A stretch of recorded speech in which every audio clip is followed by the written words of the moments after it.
Bata nele, até que o sangue lave a lama desta roda. A ordem da Marquesa de Lemos cortou a rua movimentada como uma lâmina. De dentro da carruagem luxuosa, ela apontava o leque fechado para o próprio cocheiro. Um homem de ombros largos, vestido em trapos surrados, que tentava erguer o eixo quebrado do veículo. O lacaio da Marquesa não hesitou. Ele ergueu o chicote de couro, pronto para rasgar as costas do trabalhador ajoelhado na poça de lama. O cocheiro não se moveu para fugir. Ele apenas cerrou os dentes e esperou o golpe, mas o estalo do couro não atingiu a sua pele. Uma bacia pesada de madeira, cheia de lençóis brancos e úmidos, chocou-se violentamente contra o peito do lacaio, derrubando-o para trás. Abaixe essa mão, ou eu juro que quebro este pedaço de pau na sua cabeça.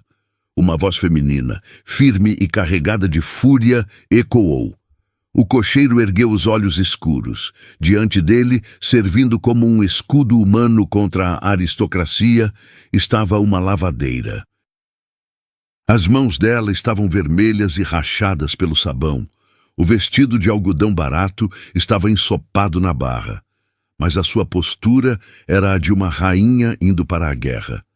Ela acabara de sacrificar o trabalho de uma semana inteira para salvar a vida de um servo que ela sequer conhecia. O que a lavadeira não sabia e o que a cruel Marquesa não fazia ideia era que o cocheiro ajoelhado na lama não era um servo. Ele era Alexandre de Montemor, o barão viúvo, o homem mais rico e temido da capital, que acabara de encontrar o que procurava. Se você quer descobrir como o barão vai usar toda a sua fortuna para exaltar essa humilde lavadeira e fazer a arrogante Marquesa rastejar de arrependimento, já clique no botão de inscrever-se aqui embaixo e deixe o seu like. Assim, você não perde nenhum romance aqui do canal O Amor Disse. A rua parou para assistir ao escândalo. Clara respirava ofegante, parada firmemente entre o lacaio caído e o cocheiro sujo de lama. A Marquesa de Lemos colocou o rosto para fora da janela da carruagem, o pó de arroz em seu rosto mal disfarçando a vermelhidão da sua cólera. Ao lado dela, a sua filha, Isabela, cobria o nariz com um lenço perfumado, demonstrando nojo absoluto pela cena. "O que significa esta insolência?" gritou a Marquesa, fulminando Clara com o olhar. "Quem você pensa que é, sua criatura imunda, para atacar o meu criado e interromper o castigo deste incompetente? Ele quebrou a minha roda, ele atrasou o meu chá com a condessa." Clara não abaixou a cabeça. Ela deu um passo à frente, ignorando o perigo de desafiar a mulher mais influente daquela rua. "Ele quebrou a roda porque a senhora ordenou que os cavalos corressem sobre as pedras soltas da praça para cortar caminho." "Eu vi tudo", Clara rebateu, a voz clara e sem tremores. "Ele é um trabalhador, um ser humano, não um animal para ser açoitado no meio da rua por causa de um capricho e um atraso. A senhora pode ter dinheiro, Marquesa, mas não tem o direito de comprar a pele de ninguém." O cocheiro, ainda agachado perto da roda, observava Clara com uma atenção analítica. Alexandre havia passado as últimas 3 semanas disfarçado de Pedro, um cocheiro de aluguel, trabalhando para as famílias da alta corte. Desde a morte de sua esposa, uma mulher de sangue azul que o traíra e o deixara amargurado com a falsidade da nobreza, o barão jurou que só se casaria novamente se encontrasse uma alma verdadeira. Para isso, ele precisava ver como as damas da sociedade tratavam aqueles que não tinham nada a oferecer. A Marquesa de Lemos e sua filha eram as principais candidatas ao seu coração e à sua fortuna. Agora, o teste estava concluído com sucesso. Elas haviam falhado miseravelmente. Mas Clara era uma variável que Alexandre não havia calculado. A Marquesa estreitou os olhos, reconhecendo o rosto da jovem que a desafiava. "Você é Clara, a sobrinha da costureira Margarida, a lavadeira que implorou pelo contrato da minha casa." A Marquesa sorriu, um sorriso gélido e maldoso. Ela olhou para a bacia caída no chão, onde os lençóis de linho importado que Clara havia passado a noite lavando estavam agora irremediavelmente manchados pela lama da rua. Olhe para o que você fez para defender esse lixo. Os meus lençóis da Holanda estão arruinados. O coração de Clara falhou uma batida. A adrenalina começou a baixar, e a realidade do seu ato a atingiu. Aqueles lençóis eram a sua única fonte de renda da semana. O contrato está cancelado, obviamente, decretou a marquesa, acomodando-se de volta no banco estofado. E você me deve o valor de cada peça que destruiu ao atirá-las no chão. Se não pagar até sexta-feira, mandarei a guarda imperial confiscar a casa da sua tia. Lacaio, deixe o cocheiro inútil aí. Vamos a pé. Não suporto mais respirar o mesmo ar que essa gentalha. A marquesa e a filha desceram pisando duro e se afastaram, deixando Clara sozinha com a ruína de sua vida espalhada no chão sujo. A jovem caiu de joelhos. As suas mãos trêmulas começaram a recolher o tecido enlameado. As lágrimas queimaram os seus olhos, mas ela se recusou a deixá-las cair. Ela devia dinheiro. A sua tia, já idosa e doente, perderia o teto por causa de um impulso de justiça. Um par de mãos grandes e calejadas, mãos que não pareciam pertencer a um cocheiro comum, começou a ajudá-la a recolher os lençóis. Era o homem que ela havia salvado. Por que fez isso, senhorita? A voz dele era profunda, controlada, sem o sotaque caipira que ele forçava horas antes. A senhora destruiu o próprio sustento por um estranho. Clara puxou um lençol da lama e o jogou na bacia com força. Não fiz por você, fiz porque é o certo, ela respondeu de forma ríspida, a frustração transbordando. A crueldade deles não tem limite, porque ninguém diz não. Eu disse. E agora pagarei o preço. Não precisa me agradecer, cocheiro. Apenas conserte a sua roda e vá embora. Alexandre segurou o pulso de Clara antes que ela pudesse pegar a próxima peça. O toque dele foi firme, mas surpreendentemente gentil. Clara levantou os olhos, deparando-se com um olhar escuro e penetrante que não combinava com as roupas sujas que ele vestia. Havia uma autoridade silenciosa naquele homem. O meu nome não é cocheiro, é Pedro. Alexandre mentiu, memorizando cada traço do rosto dela. A teimosia, a decência brutal, a ausência total de fingimento. Qual é o seu nome completo, senhorita? E onde fica a casa da sua tia? Clara Silva, Rua das Acácias, número 12. Por que a pergunta? Vai me mandar flores com o salário que não recebeu hoje? Ela ironizou, levantando-se com a bacia pesada apoiada no quadril. Sem esperar resposta, ela deu as costas para o homem e começou a caminhar em direção ao seu destino sombrio. Alexandre permaneceu no meio da rua, ignorando a carruagem quebrada. Ele acompanhou a figura de Clara sumir na multidão. Pela primeira vez em 5 anos, o peito do barão viúvo pareceu se aquecer com algo que não fosse cinismo. Ele deixou a carruagem para trás. Os cavalos pertenciam a um estábulo alugado de fachada. O veículo já não importava. Ele começou a caminhar na direção oposta, em direção ao bairro mais exclusivo da capital. 1 hora depois, as pesadas portas de carvalho da mansão Montemor foram abertas. Os criados imediatamente se curvaram. O mordomo-chefe, Tomás, correu pelo saguão de mármore com uma toalha limpa nas mãos. Milord, o senhor retornou cedo. O disfarce foi comprometido? Tomás perguntou em tom baixo, pegando o casaco esfarrapado que o barão atirou no chão sem cerimônia. Alexandre caminhou diretamente para o seu escritório, servindo-se de uma dose de conhaque envelhecido antes mesmo de lavar a lama do rosto. O disfarce cumpriu o seu propósito, Tomás. A Marquesa de Lemos é um monstro disfarçado de seda, como eu suspeitava. Risque o nome dela e o da filha da lista de candidatas. Alexandre ordenou, virando o copo de uma vez. O álcool desceu queimando, mas a sua mente estava perfeitamente lúcida. Entendido, senhor. Devo preparar a próxima carruagem para amanhã? Avaliaremos a filha do conde de Assis? Não. Alexandre apoiou as duas mãos sobre a mesa de mogno, um sorriso perigoso e fascinado, desenhando-se em seus lábios. O teatro acabou, Tomás. Eu já encontrei a minha futura esposa. O mordomo arregalou os olhos. O senhor encontrou? Mas Milord passou a manhã inteira no pátio dos servos e depois dirigindo para a marquesa. Com quem o senhor conversou? Com a única mulher nesta capital que prefere a falência a permitir que a injustiça aconteça na sua frente? O barão endireitou a postura, a sua voz assumindo a força absoluta do homem que controlava a economia de 3 províncias. Ele começou a ditar ordens em rápida sucessão.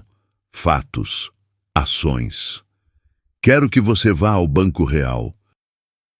Compre as notas promissórias da costureira Margarida, residente na Rua das Acácias, número 12. Quero todas as dívidas daquela casa no meu nome, até o anoitecer. Depois, investigue a Marquesa de Lemos. Quero saber de quem ela compra as sedas, a quem ela deve dinheiro e quais são as hipotecas de suas propriedades. O senhor vai arruinar a Marquesa, milord? Tomás perguntou, anotando freneticamente. Não serei apenas eu, Tomás. Alexandre olhou para as próprias mãos, lembrando-se do toque quente da lavadeira na Rua Fria. A lavadeira será a minha carrasca, e eu serei a espada dela. Mas primeiro, nós precisamos tirá-la da miséria. Inicie o plano. Clara Silva não passará nem mais uma noite lavando lençóis para os porcos desta corte. A sexta-feira amanheceu com o peso de uma execução. Na pequena casa da Rua das Acácias, Clara contava as moedas de cobre sobre a mesa da cozinha pela 10ª vez. O total não chegava a 1/10 do valor cobrado pelos lençóis holandeses da Marquesa de Lemos. No quarto ao lado, a tosse seca da tia Margarida cortava o silêncio, lembrando a Clara que o despejo significaria a morte da velha costureira ao relento. Exatamente às 8 da manhã, 3 batidas violentas quase derrubaram a porta da frente. Clara abriu. Não era a guarda imperial, mas algo pior. Ramiro, o cobrador de dívidas particular da Marquesa, ladeado por 2 capangas de braços cruzados. O prazo acabou, lavadeira. Ramiro cuspiu no degrau de pedra. Ele empurrou a porta com força, forçando Clara a recuar. A Marquesa exige o pagamento. Como sei que você não tem o ouro, viemos buscar as máquinas de costura francesas da sua tia. Elas cobrirão a dívida. O resto da mobília vai para o leilão amanhã, e vocês duas estarão na rua antes do meio-dia. Você não pode levar as máquinas, Clara gritou, colocando-se na frente da porta do quarto da tia. É o instrumento de trabalho dela. Leve a minha cama, leve a mesa, mas as máquinas não. Ramiro riu, sinalizando para os capangas avançarem. Clara agarrou um pesado atiçador de ferro da lareira, pronta para quebrar o primeiro braço que tentasse passar por ela. A tensão atingiu o limite da violência. Mas antes que o primeiro capanga pudesse tocar em Clara, o som de cavalos marchando em sincronia e o estalar de rodas de metal sobre os paralelepípedos paralisaram a rua. Uma suntuosa carruagem negra, ostentando o brasão de prata de um falcão de asas abertas, parou exatamente em frente à casa de Clara, o brasão da casa de Montemor. A porta da carruagem abriu e Tomás, o mordomo-chefe, desceu. Ele usava um fraque impecável e segurava uma pasta de couro. Ignorando a sujeira do bairro, ele caminhou até a porta da casa e entrou, parando entre Clara e os cobradores. Quem é o responsável por esta invasão? Tomás perguntou, a voz polida carregando a autoridade de quem representava a maior fortuna do império. Ramiro engoliu em seco, recuando um passo instintivamente. Qualquer cidadão da capital sabia que contrariar a casa de Montemor era assinar a própria sentença de ruína. Sou enviado da Marquesa de Lemos, senhor. Viemos cobrar uma dívida legal desta lavadeira pelos lençóis arruinados. Tomás abriu a pasta e retirou um documento selado com cera vermelha, estendendo-o para o cobrador. A dívida não existe mais. O Banco Real, sob ordens expressas de Sua Excelência, o Barão de Montemor, comprou todas as promissórias emitidas em nome desta residência às 5 da tarde de ontem. A casa, as máquinas e os pertences da senhora Margarida agora estão sob a proteção legal do barão, Tomás declarou friamente. Ele puxou um segundo papel. Além disso, este é um mandado de cobrança. A Marquesa de Lemos deve 2.000 moedas de ouro ao Banco Real, cujo acionista majoritário é o barão. Diga à sua patroa que se ela ameaçar cobrar mais 1 centavo desta jovem, o barão executará as hipotecas das fazendas de Lemos na segunda-feira. Saiam. Imediatamente. Os cobradores empalideceram. Sem dizer uma única palavra, Ramiro e seus homens viraram as costas e praticamente correram para fora da rua. Clara soltou o atiçador de ferro, que caiu no chão com um baque surdo. Ela olhou para o mordomo completamente atônita. Eu não entendo. O barão de Montemor não sabe que eu existo. Por que ele pagaria a minha dívida? O que ele quer em troca? Clara perguntou, a desconfiança substituindo o alívio. Ela sabia que os nobres não faziam caridade. Tomás fechou a pasta com um clique metálico. O barão exige eficiência, senhorita Silva. E ele foi informado de que a senhorita possui uma dedicação feroz ao seu ofício, capaz de enfrentar a própria aristocracia para defender o que é certo. Sua Excelência não faz caridade. Ele faz investimentos. Ele a quer trabalhando na mansão Montemor. Lavando roupas para ele? Como governanta-chefe dos aposentos e rouparia pessoal do barão. O salário é de 300 moedas de prata mensais. Isso garante os médicos da sua tia e uma vida confortável. Tomás estendeu um contrato formal. A carruagem a aguarda. O barão exige conhecê-la agora. Clara olhou para o quarto onde a tia dormia. 300 moedas de prata. Era um milagre disfarçado de negócio. Sem opções, ela limpou as mãos no avental, assinou o documento com a pena que Tomás lhe ofereceu e embarcou na carruagem negra. A mansão Montemor não era apenas uma casa, era uma fortaleza de mármore e poder. Clara foi escoltada por corredores silenciosos e luxuosos, onde nenhum criado falava em voz alta. Tomás a guiou até o escritório principal. A porta foi aberta.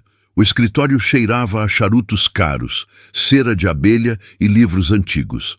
Atrás de uma imensa mesa de mogno maciço, de costas para a porta e observando o jardim, através de uma janela ampla, estava Alexandre. Ele usava um colete de alfaiataria fina, a camisa branca perfeitamente alinhada e as botas polidas. O cabelo escuro estava penteado para trás e a postura era reta, imponente. Ele virou-se lentamente para encarar a sua nova funcionária. Clara sentiu um arrepio na espinha. Ao olhar para o rosto do barão viúvo, os olhos dela focaram nos olhos dele. Eram incrivelmente escuros, penetrantes, tempestuosos. Por um segundo, a memória do cocheiro ajoelhado na lama piscou na mente de Clara, mas a lógica obliterou a suspeita. Era impossível. O homem diante dela era o titã financeiro do império. O cocheiro era apenas um miserável esfarrapado. Senhorita Silva, a voz de Alexandre era um trovão controlado. Ele deliberadamente eliminou qualquer traço de hesitação da sua fala, assumindo totalmente a máscara do nobre arrogante para testá-la mais uma vez. O meu mordomo me informou que a senhorita atira bacias pesadas em empregados da alta corte. Eu não tolero escândalos em minha casa. Se vai trabalhar para mim, precisará aprender o seu lugar.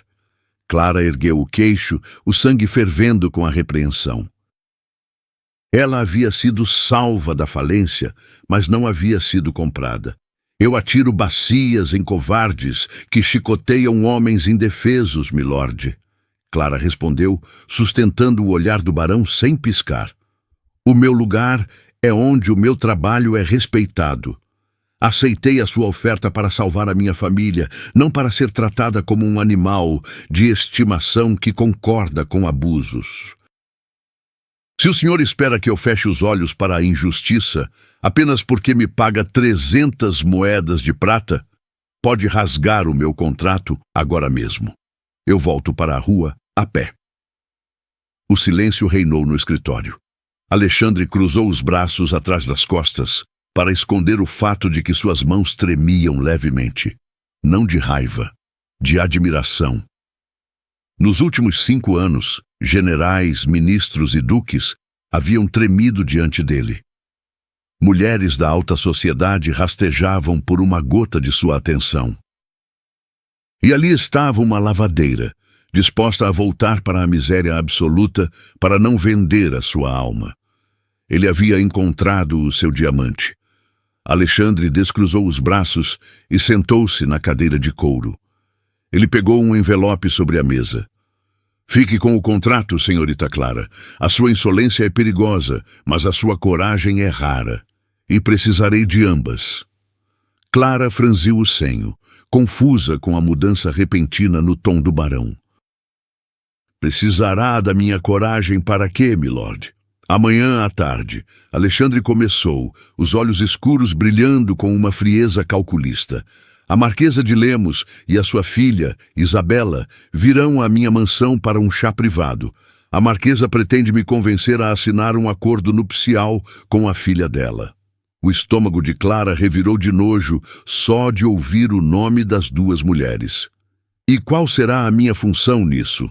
Engomar os guardanapos para elas? Clara não escondeu a amargura. Pelo contrário, Alexandre apoiou os cotovelos na mesa, entrelaçando os dedos.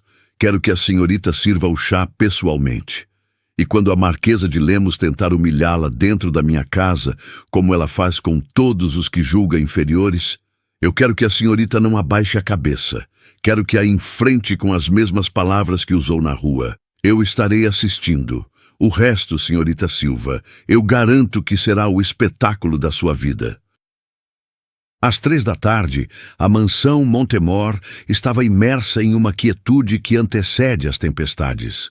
Clara estava diante do grande espelho na sala dos fundos, ajustando o avental de linho impecavelmente branco sobre o vestido de lã escura. Não havia mais vestígios da lavadeira suja de lama. Seu cabelo escuro estava preso em um coque firme, e a sua postura refletia a dignidade de quem não devia mais nada a ninguém. Tomás, o mordomo-chefe, entregou-lhe a pesada bandeja de prata com um bule de porcelana chinesa e as xícaras de borda dourada. Lembre-se das palavras do barão, senhorita Clara, murmurou Tomás, com um brilho de aprovação no olhar. Nenhuma hesitação. O salão principal é o seu campo de batalha hoje. Clara assentiu, segurando a bandeja com firmeza. Suas mãos não tremiam. O medo havia sido substituído por uma determinação fria. No salão principal, o ambiente era o oposto. A Marquesa de Lemos e sua filha, Isabela, estavam sentadas no sofá de veludo verde como se já fossem as donas da propriedade. A Marquesa usava um vestido de seda carmesim que parecia gritar por atenção, enquanto Isabela exibia uma falsa modéstia em um tom de azul claro, mantendo os olhos baixos e as mãos no colo. O barão de Montemor estava sentado na poltrona à frente delas. Alexandre vestia um terno de corte impecável, as pernas cruzadas de forma relaxada, mas o seu olhar era o de um predador estudando a presa. Devo admitir, Alexandre, começou a Marquesa, usando o primeiro nome do barão com uma intimidade forçada e indesejada. Que esta mansão é formidável. Ouso dizer que é a maior da capital. No entanto, sinto que falta algo vital. Falta o toque de uma mulher da alta nobreza. Um homem com a sua fortuna e posição não pode viver isolado. Precisa de uma esposa de linhagem pura, alguém que saiba receber ministros e embaixadores com a classe que apenas o sangue antigo pode proporcionar. A senhora acredita que o sangue antigo é o único requisito para a competência, Marquesa? Alexandre perguntou a voz suave, carregada de uma ironia que a mulher foi estúpida demais para perceber. Mas é claro, ela riu, balançando o leque incrustado de madrepérola. Olhe para minha Isabela. Criada nos melhores colégios da Europa, versada em francês, piano e etiqueta, ela não possui uma única mancha em seu histórico. É a perfeição encarnada. O dote que a Casa de Lemos oferece é substancial, mas garanto que o verdadeiro prêmio é a minha filha.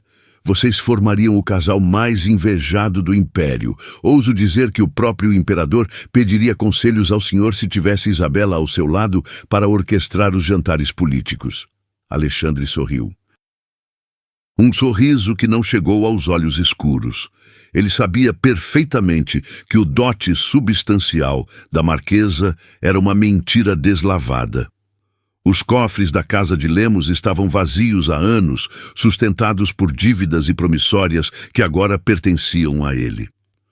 A perfeição é uma palavra perigosa, Marquesa. Muitas vezes, o que reluz por fora esconde uma podridão irreparável por dentro. O barão comentou casualmente, observando o relógio de bolso de ouro. Mas vamos falar sobre o caráter de Isabela. A senhorita se considera uma mulher caridosa? Isabela piscou, assumindo uma expressão angelical. Oh, sim, milord.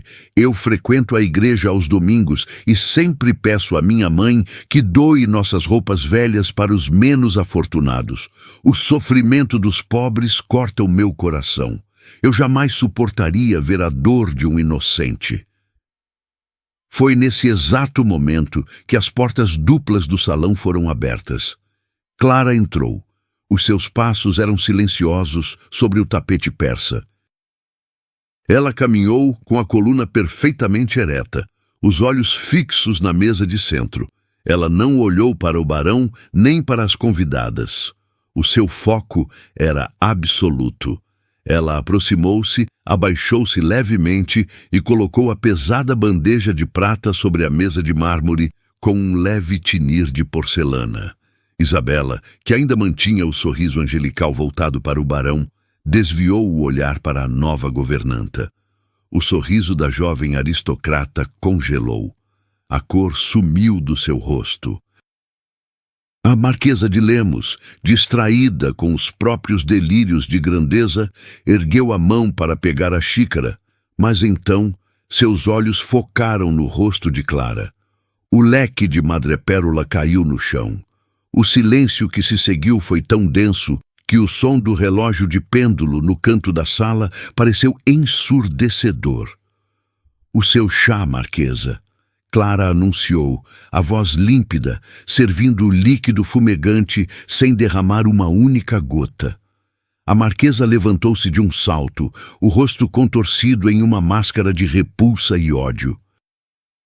A ilusão de etiqueta evaporou em um segundo. O que esta criatura está fazendo aqui? A mulher gritou, apontando o dedo trêmulo para o rosto de Clara. Alexandre, o senhor perdeu o juízo. Esta mulher é uma lavadeira imunda, uma arruaceira do pior tipo. Ela atacou o meu lacaio no meio da rua ontem mesmo. Ela quebrou o nariz do meu empregado com uma bacia suja. Isabela, esquecendo completamente a farsa de coração caridoso, levantou-se ao lado da mãe, o rosto torcido de nojo. Tirem essa gentalha de perto de mim. Ela cheira a sabão barato e sarjeta. É um insulto que nos sirva o chá. Deve ter envenenado a água. O barão de Montemor não se moveu de sua poltrona. Ele apenas apoiou o queixo nas mãos entrelaçadas, observando a cena com um interesse clínico, os olhos fixos em Clara. Clara endireitou a postura. Ela olhou diretamente nos olhos da marquesa, sem um traço de intimidação. Eu não ataquei o seu lacaio sem motivo, marquesa. Eu o impedi de chicotear um cocheiro inocente e indefeso até a morte, no meio da rua, apenas porque a sua roda quebrou, Clara respondeu, as palavras cortando o ar como navalhas. E quanto ao cheiro de sabão barato, senhorita Isabela, é o cheiro do trabalho honesto, algo que a senhorita e sua mãe desconhecem completamente, já que preferem pagar as suas dívidas com ameaças em vez de moedas. A marquesa ofegou, levando a mão ao peito como se tivesse levado um tiro. A audácia de uma serva responder a uma nobre dentro de um salão fechado era um crime inominável para ela. Insolente! Vagabunda! A marquesa rugiu, avançando um passo com a mão erguida, pronta para desferir um tapa no rosto de Clara. Mas Clara não recuou. Ela não fechou os olhos. Ela manteve o olhar firme, bloqueando a tentativa de agressão não com as mãos, mas com a força esmagadora da sua postura. A senhora não tem autoridade para levantar a mão para mim dentro desta casa, Clara declarou, a voz grave e inabalável. A senhora não manda em mim. A senhora não pode ameaçar a minha família. Eu sou a governanta-chefe da Casa de Montemor, contratada legalmente por Sua Excelência. O seu dinheiro sujo e os seus títulos vazios não têm poder sobre mim aqui. A marquesa virou-se para Alexandre, roxa de indignação, espumando de raiva. Alexandre, o senhor vai permitir que essa escória fale comigo dessa maneira? Sob o seu teto, eu exijo que ela seja demitida imediatamente. Exijo que os guardas aprendam por insubordinação e agressão. É ela ou nós. Se esta mulher permanecer nesta sala por mais um segundo, a casa de Lemos retirará a oferta de casamento e o senhor será a vergonha da corte por preferir a companhia de uma lavadeira. Alexandre de Montemor finalmente se levantou. A sua presença preencheu o salão, sufocando os gritos da marquesa. Ele caminhou a passos lentos e medidos até parar ao lado de Clara. Ele não olhou para a governanta, mas a proximidade dele era uma muralha de proteção intransponível. Os olhos escuros do barão fixaram-se na marquesa, e o frio que emanou do seu olhar fez a mulher mais velha engolir em seco e dar um passo para trás. A escolha, marquesa, não exige deliberação, Alexandre começou, a sua voz profunda e perigosamente calma, ecoando nas paredes de mármore. A senhorita Silva está absolutamente correta em suas afirmações. Ela não é escória. Ela é a minha funcionária de confiança.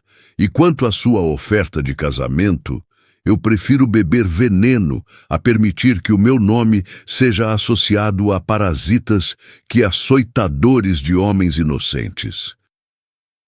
Isabela começou a tremer, percebendo que o plano de salvação da sua família estava desmoronando diante dos seus olhos.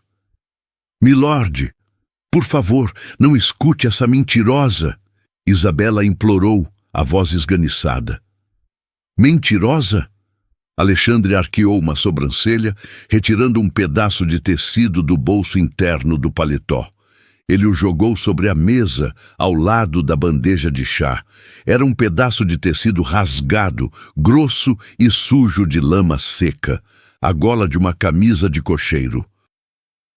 O cocheiro que a senhora mandou açoitar ontem na praça, marquesa, Alexandre revelou, cada palavra caindo como um bloco de chumbo sobre a arrogância da mulher.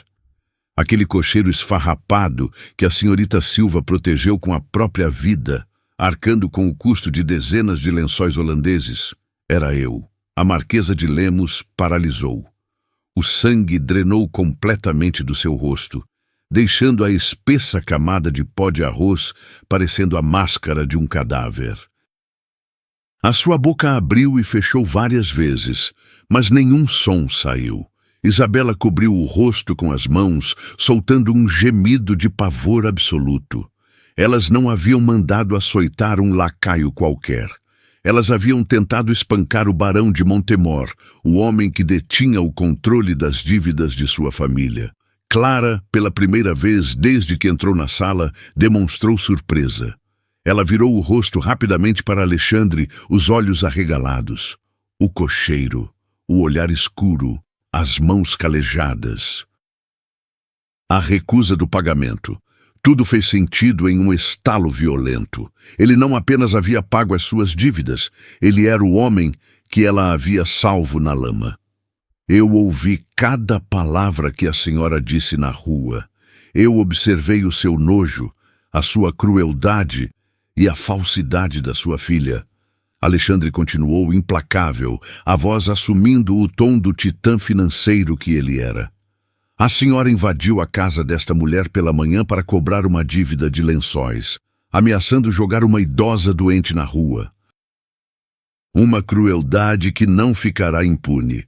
Barão, milord, foi um mal-entendido. A marquesa gaguejou, caindo de joelhos no tapete persa, a seda carmesim amontoando-se ao redor dela de forma patética. O orgulho fora esmagado pela ameaça da miséria total. Nós não sabíamos que era o senhor, nós jamais teríamos... Jamais teriam o quê? Alexandre a interrompeu, a voz cortando como vidro. Jamais teriam batido em mim se soubessem do meu título. Isso apenas prova o meu ponto. A decência de vocês depende do ouro no bolso do próximo. A senhorita Silva, por outro lado, defendeu um homem vestido em farrapos sem pedir nada em troca. A diferença entre vocês não é o sangue, é a alma. E a alma de vocês, Marquesa, está apodrecida. O barão apontou para as grandes portas do salão. O seu teatro acabou. Tomás! O mordomo apareceu instantaneamente na porta, ladeado por 2 guardas da propriedade. A marquesa e sua filha estão de saída, Alexandre decretou, virando as costas para a mulher ajoelhada. E diga ao diretor do Banco Real que as promissórias da Casa de Lemos estão oficialmente executadas.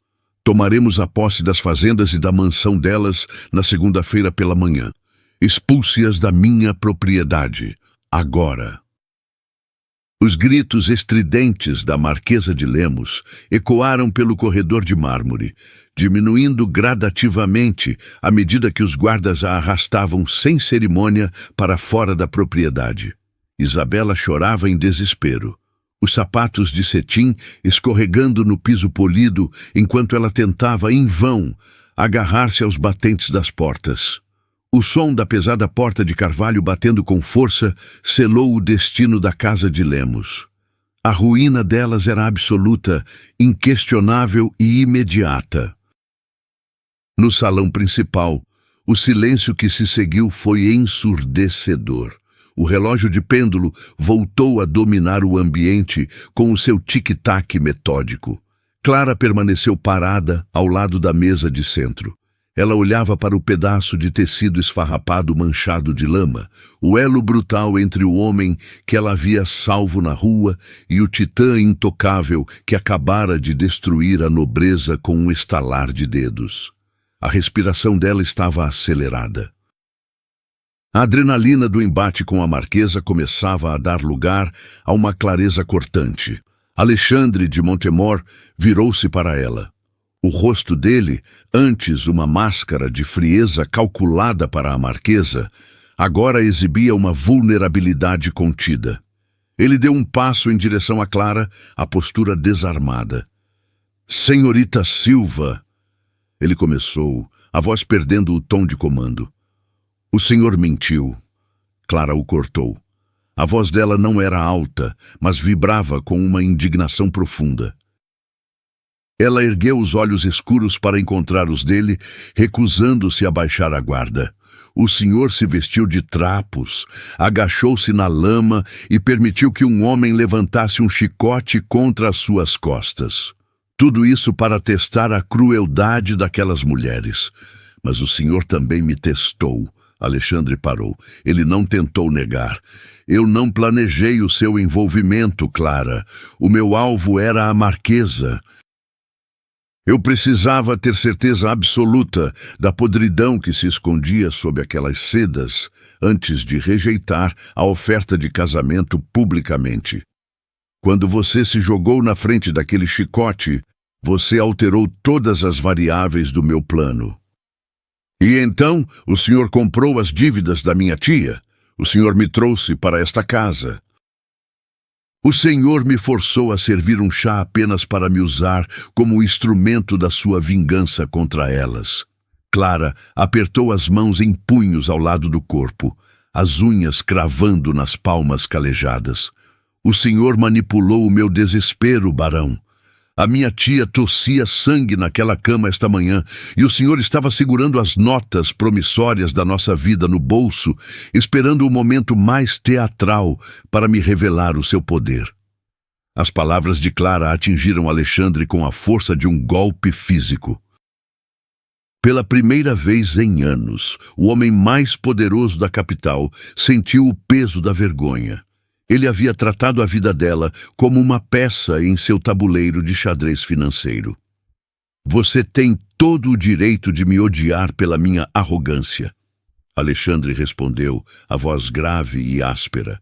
Ele caminhou até a mesa e pegou o pedaço de tecido sujo, apertando-o entre os dedos.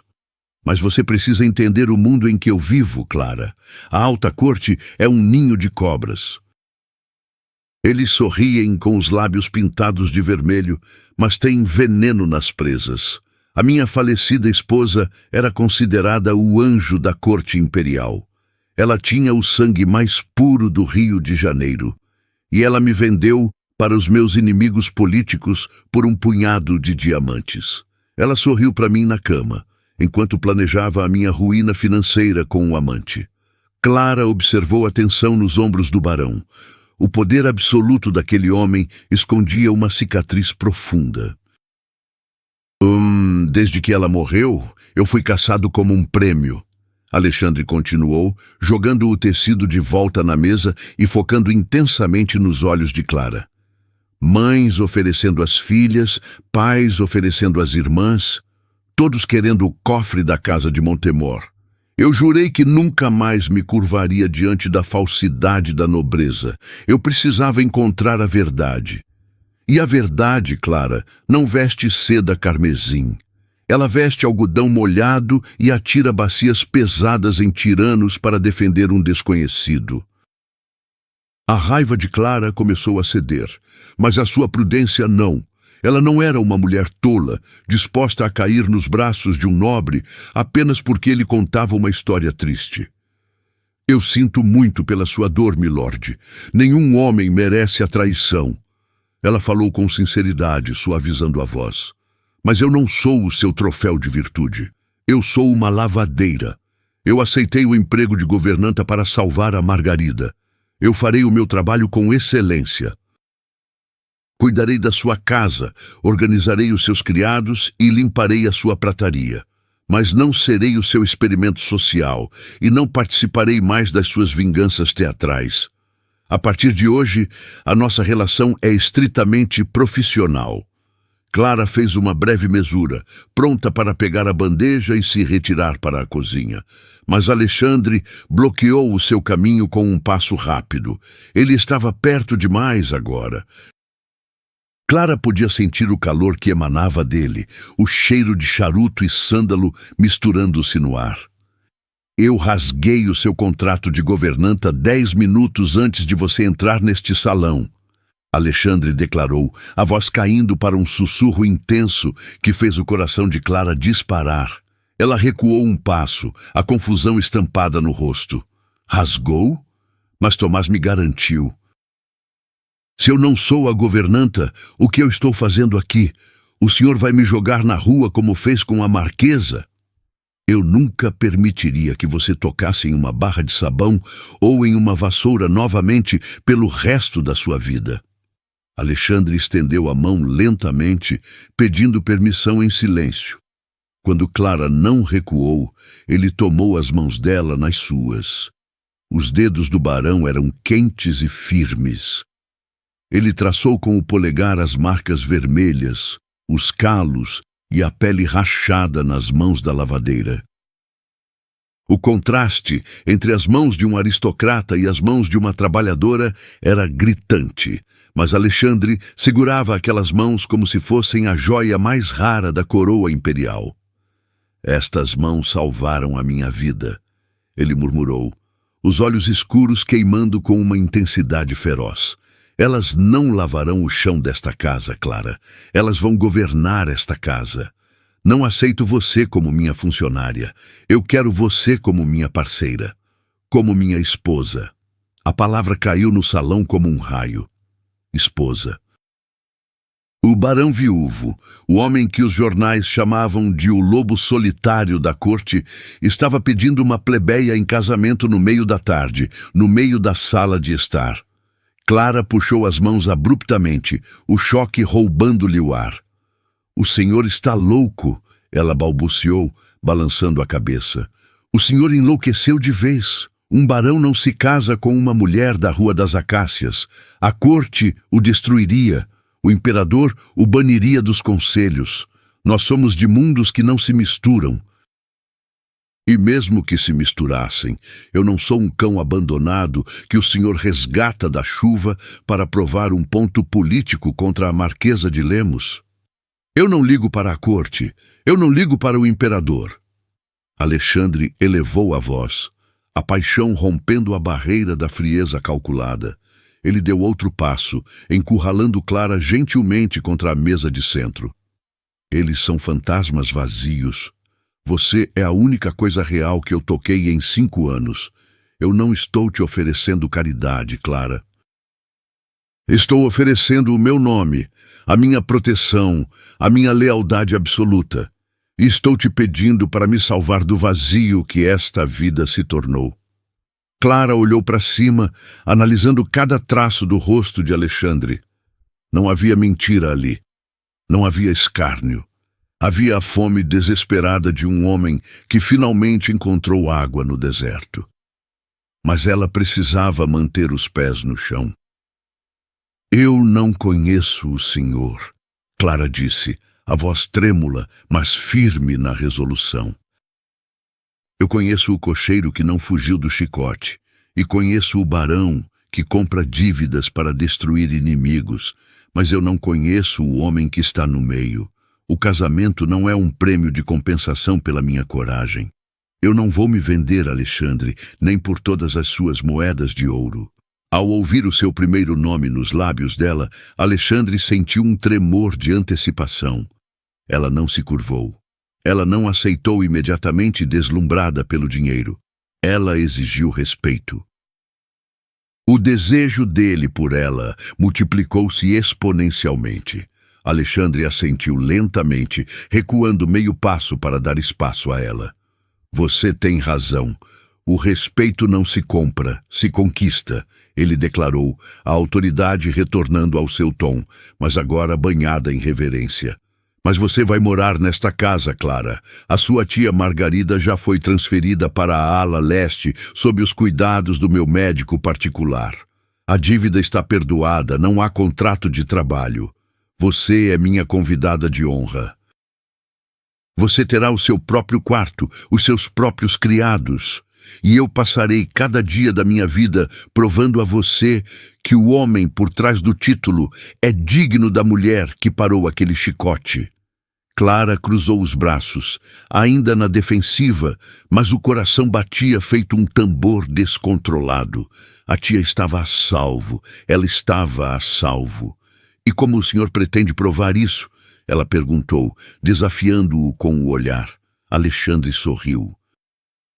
Um sorriso verdadeiro, perigoso e absolutamente cativante que iluminou as sombras de seu rosto endurecido.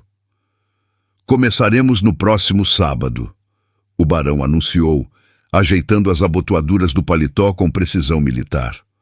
Ocorrerá o grande baile de inverno no Paço Imperial. A Marquesa de Lemos e os seus aliados estarão espalhando mentiras sobre a minha recusa, tentando salvar a própria pele. A alta corte inteira estará lá, como abutres, esperando por sangue. Eu nunca compareço. Mas este ano eu farei uma entrada que eles nunca esquecerão. E você, Clara, entrará naquele salão de braços dados comigo. Não como uma lavadeira, não como uma serva, como a futura baronesa de Montemor. Clara arregalou os olhos.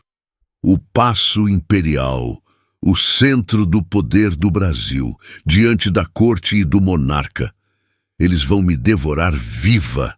Ela sussurrou, aterrorizada com a imagem. Alexandre aproximou-se novamente. Ele não tocou as mãos dela desta vez. Ele ergueu a mão direita e, com as costas dos dedos, tocou suavemente a bochecha corada de Clara. O toque foi elétrico, fazendo-a prender a respiração. Deixe que tentem, Alexandre murmurou, os olhos escuros prometendo guerra. Eu cortarei a garganta financeira de qualquer homem ou mulher que ousar não curvar a cabeça quando você passar. Prepare-se, Clara. Nós vamos incendiar aquele baile. Bloco 5. A coroação da lavadeira. O sábado chegou com a urgência de um tambor de guerra. Na mansão Montemor, os criados moviam-se em silêncio reverente. O grande baile de inverno era o ápice do poder no Brasil imperial. O lugar onde fortunas eram feitas e destruídas com um sussurro. No alto da escadaria de mármore, Clara respirou fundo. Ela não estava usando um vestido cheio de babados exagerados ou laços infantis que as damas da corte tanto adoravam. Alexandre havia encomendado algo letal. Clara vestia um longo e esguio vestido de veludo azul meia-noite, tão escuro que parecia absorver a luz, cravejado com pequenos diamantes negros no corpete que cintilavam como um céu estrelado. Não havia luvas cobrindo as suas mãos. Ela fez questão de deixá-las nuas. As mãos que trabalhavam, as mãos que salvaram um homem. Quando ela desceu o primeiro degrau, Alexandre, que a aguardava no saguão, parou de respirar. O barão viúvo vestia a farda negra de gala com as insígnias de prata da sua casa.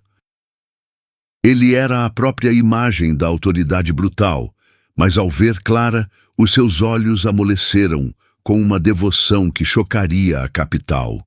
Ele caminhou até o pé da escada e estendeu a mão. Eles não estão prontos para você, Alexandre murmurou, beijando os nós dos dedos calejados dela. Você é a mulher mais deslumbrante que já pisou nesta cidade. Eu estou apavorada, Alexandre, ela confessou, a voz baixa, embora a postura continuasse ereta como a de um soldado. Sinto que estou marchando para o corredor da morte. Se for o caso, nós queimaremos o corredor juntos. Ele respondeu, oferecendo o braço. Confie em mim. A carruagem negra rasgou a noite até o Paço Imperial. O salão de cristal estava lotado. Milhares de velas derramavam luz dourada sobre a elite do império. No centro das fofocas, perto da orquestra, a Marquesa de Lemos exibia um sorriso desesperado. Ela sabia que na segunda-feira pela manhã o banco tomaria as suas fazendas. Esta noite era a sua última chance de casar Isabela com algum duque idoso e rico antes que a falência se tornasse pública. Para garantir isso, a marquesa passara a última hora espalhando mentiras venenosas. O barão de Montemor perdeu a razão. Eu garanto a vocês, sussurrava a marquesa para um grupo de condessas. Ele recusou a minha Isabela porque a mente dele está apodrecida. Dizem que ele adotou uma criada como amante e a mantém trancada. É um lunático indigno da nossa presença. Os nobres murmuravam, chocados, alimentando-se da tragédia alheia. Então, o mestre de cerimônias bateu o cajado de prata no chão de mármore. O som ecoou, cortando a música da orquestra abruptamente. Sua Excelência, o barão Alexandre de Montemor e a sua acompanhante, a senhorita Clara Silva. O salão mergulhou num silêncio absoluto. Todas as cabeças viraram-se para o alto da grande escadaria principal. Alexandre e Clara apareceram. O impacto visual foi imediato. O barão, o predador solitário que não pisava num baile há meia década, estava ali. Mas o choque verdadeiro foi a mulher ao seu lado. Ela não tinha sangue azul conhecido. Ela caminhava com uma dignidade feroz, o olhar escuro varrendo a multidão de aristocratas sem curvar a cabeça uma única vez. Eles começaram a descer os degraus em passos lentos e sincronizados. O mar de nobres abriu-se de imediato, recuando diante da aura de poder que o casal exalava. A Marquesa de Lemos sentiu o sangue gelar. O pânico puro tomou conta de suas feições. Clara, a lavadeira insolente, estava no paço imperial, vestida como uma rainha. O desespero cegou a marquesa. Vendo os nobres ao seu redor começarem a olhar para Alexandre com admiração e temor, ela percebeu que as suas mentiras desmoronariam. Num ato suicida movido pela arrogância, a marquesa deu um passo à frente, bloqueando o caminho do barão no centro do salão. "Isso é um ultraje à coroa", a marquesa gritou, a voz estridente quebrando o encanto do salão. Ela apontou o dedo trêmulo diretamente para o rosto de Clara. "Como ousam permitir que esta escória pise no mesmo tapete que nós? Vossas graças, olhem para ela, olhem para as mãos dela. Ela não é nobre, ela é uma lavadeira, uma bastarda que limpa a lama das nossas roupas na Rua das Acácias." O barão enlouqueceu de vez ao trazer essa criatura suja para o salão do imperador. Ofegos de choque espalharam-se. Isabela, ao lado da mãe, encolheu-se, sabendo que a ruína total acabara de ser selada. Os nobres começaram a sussurrar maliciosamente, olhando para as mãos sem luvas de Clara, julgando as marcas de trabalho. Alexandre endureceu o maxilar, os músculos do corpo tensionados para destruir a marquesa ali mesmo. Mas antes que ele pudesse falar, Clara soltou o braço dele. Ela deu um passo à frente, isolando-se no centro do círculo de lobos. Ela não chorou. Ela não se escondeu. "Sim!" A voz de Clara ecoou, forte, límpida e inabalável. Ela ergueu as mãos calejadas para que todos pudessem ver claramente. "Eu sou Clara Silva, sou sobrinha de uma costureira e ganhei o meu pão lavando roupas.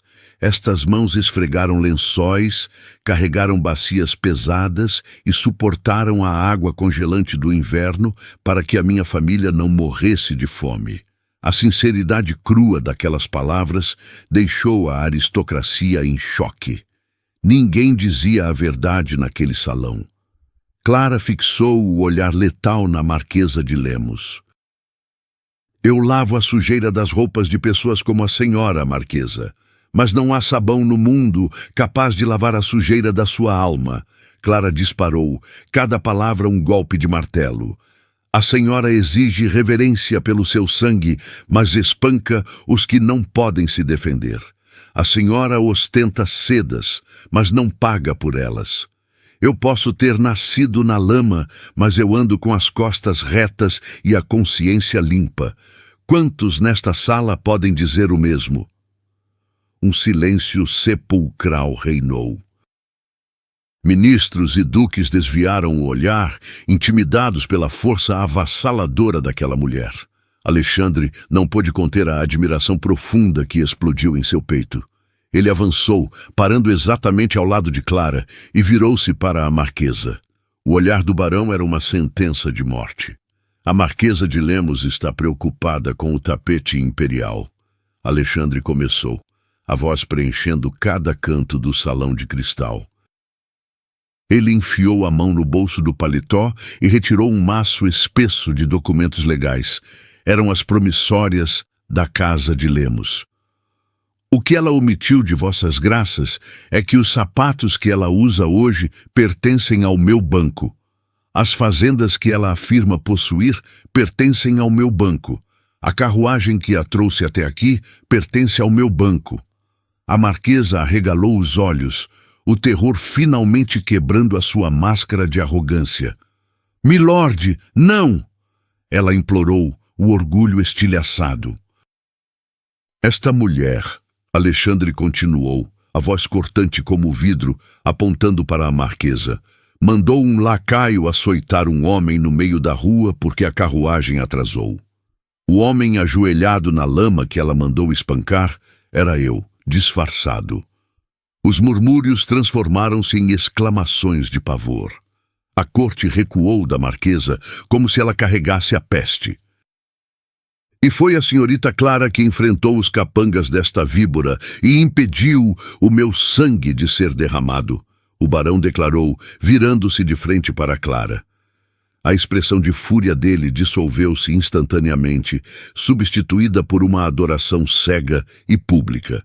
Ele ignorou os 1000 aristocratas. Ele ignorou o próprio fato de estarem no meio do Paço Imperial.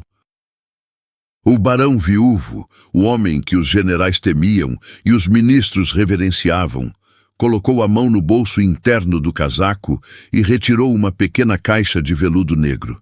Ele abriu a caixa. Dentro dela descansava o lendário diamante da Aurora, um colar com uma safira imensa cercada por diamantes incrustados, a joia mais valiosa da casa de Montemor, que não era vista há gerações. Alexandre não apenas entregou a joia. Diante dos olhos arregalados de toda a corte, o homem mais letal do império dobrou um dos joelhos no chão de mármore frio, curvando-se diante da lavadeira. A marquesa a chamou de escória. Alexandre disse, olhando para cima, diretamente nos olhos cheios de lágrimas de Clara. Mas eu a chamo de minha salvadora, a minha bússola, a rainha indiscutível de tudo o que eu possuo. Clara Silva, você aceita o meu nome, a minha fortuna e a minha lealdade eterna? Aceita ser a baronesa de Montemor? Clara perdeu a força nos joelhos por uma fração de segundo. O homem que dobrava os poderosos estava ali, ajoelhado aos seus pés, entregando-lhe o mundo. Ela olhou para a marquesa de Lemos, que agora soluçava amparada pela filha, destruída e esquecida pela corte. Depois, olhou de volta para o homem que escolheu amá-la não por sua linhagem, mas por sua coragem. Sim, Clara sussurrou, a voz embargada, mas sorrindo através das lágrimas. Eu aceito, Alexandre. O barão levantou-se, os olhos brilhando de triunfo. Ele colocou o pesado colar de diamantes e safira ao redor do pescoço de Clara, coroando-a perante a alta sociedade. A joia contrastou perfeitamente com o vestido escuro, uma constelação particular para a sua nova dona. Ele tomou o rosto dela entre as mãos e beijou-a. Um beijo apaixonado, selando o pacto, alheio aos engasgos puritanos das velhas condessas. Do alto do camarote imperial, uma figura imponente observava a cena em silêncio. O próprio imperador bateu palmas, lentas, altas e ritmadas. Ao ver o monarca validar o ato, a orquestra imediatamente voltou a tocar a valsa principal. Os aristocratas, percebendo que a ordem de poder havia mudado definitivamente, apressaram-se em aplaudir e se curvar. Um por um, duques, condes e ministros dobraram a coluna em respeito quando Alexandre guiou Clara para o centro da pista de dança. A marquesa de Lemos foi arrastada para fora pelos guardas imperiais por causar tumulto, o seu choro patético ecoando para o vazio da Rua Fria, enquanto Clara girava nos braços do seu barão sob os aplausos e a luz de 1000 velas. As mãos da lavadeira agora carregavam diamantes, mas o coração do titã que a envolvia sabia que o verdadeiro tesouro não podia ser comprado. Uma mulher que jamais se curvaria à crueldade do mundo, e um homem que finalmente havia encontrado a sua rainha. E assim encerramos mais uma linda história, onde a verdadeira nobreza provou não estar nas roupas de seda ou nos títulos de família, mas sim na coragem de um coração puro. Clara salvou Alexandre do seu abismo, e ele, por sua vez, deu a ela o mundo que ela sempre mereceu. Agora, eu quero muito saber a sua opinião. No lugar do barão, você teria sido tão duro com a marquesa ou acha que ela mereceu perder tudo? E você teria a coragem da Clara de enfrentar aquela carruagem? Deixe aqui nos comentários, eu leio e respondo todos vocês com muito carinho. Se o seu coração bateu mais forte com esse final maravilhoso, não se esqueça de deixar o seu like no vídeo. Se é a sua primeira vez aqui no canal, seja muito bem-vinda. Inscreva-se e ative o sininho para não perder os próximos romances que preparamos para você. E antes de me despedir, quero deixar a nossa mensagem de esperança para o seu coração. Minha amiga, às vezes a vida nos testa com provações que parecem insuportáveis. O mundo pode tentar te humilhar, as pessoas podem fechar portas e você pode se sentir esquecida, lutando sozinha. Mas lembre-se, Jesus Cristo conhece cada uma das suas lágrimas. Ele vê o seu trabalho duro, a sua honestidade e ouve as orações que você faz em silêncio. Quando tudo parecer perdido, não perca a sua fé. O Senhor Jesus é especialista em transformar cenários de dor em palcos de vitória. Confie que Ele está no controle absoluto do seu destino. Entregue os seus fardos a Ele, descanse o seu coração, pois no momento exato, Ele vai te exaltar diante daqueles que duvidaram de você. Um beijo enorme no fundo do seu coração. Fiquem com Jesus e até a nossa próxima história de amor.